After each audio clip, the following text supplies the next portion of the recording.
Hello guys, ఒక 1 week back అనుకుంటా sweet potato తీసుకున్నాను నేను. అవి ఎప్పుడూ పాకంలో ఉడకబెట్టుకొనే తింటాను.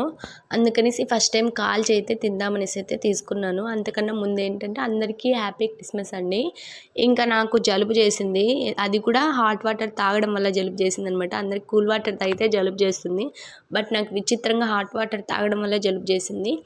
ఇంకేంటంటే స్వీట్ పొటాటో తీసుకొని మంచిగా అయితే వాటర్తో క్లీన్ చేసేసుకోవాలి. ఆ తర్వాత మనకి ఇంటి దగ్గర నిప్పులు ఉంటేనే అగ్గి నిప్పులలో వేసుకొని కాల్చుకుంటారు నాకు తెలిసినంత వరకు. బట్ కానీ నేను డైరెక్ట్గానే గ్యాస్ మీద అయితే కాల్చుకుంటున్నాను. ఇంకా మనకు అదే పనిగా నిప్పు పొయ్యి మంటేసి చేయలేక గ్యాస్ మీద నేను ట్రై చేస్తున్నాను అనమాట.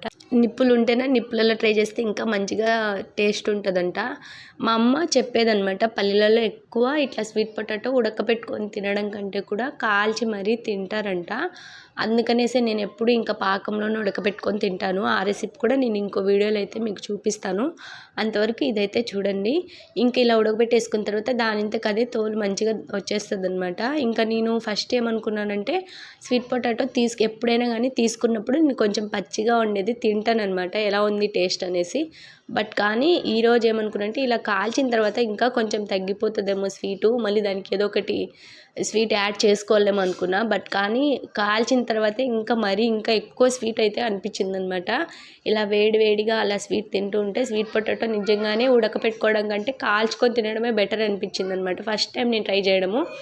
ఇంకా మీలో ఎంతమందికి ఇలా కాల్చుకొని తినడమే స్వీట్ పొటాటో ఇష్టమో నాకు కామెంట్ సెక్షన్లో కామెంట్ చేసేయండి.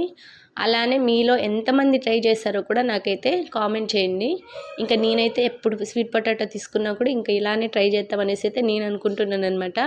ఇంకా మళ్ళీ నెక్స్ట్ వీడియోతో మళ్ళీ కలుద్దాం ఫ్రెండ్స్. అంతవరకు ప్లీజ్ ఫ్రెండ్స్ సబ్స్క్రైబ్ చేయండి, లైక్ కొట్టండి, కామెంట్ చేయండి ఇలాంటి వీడియోస్ కోసం. Bye bye.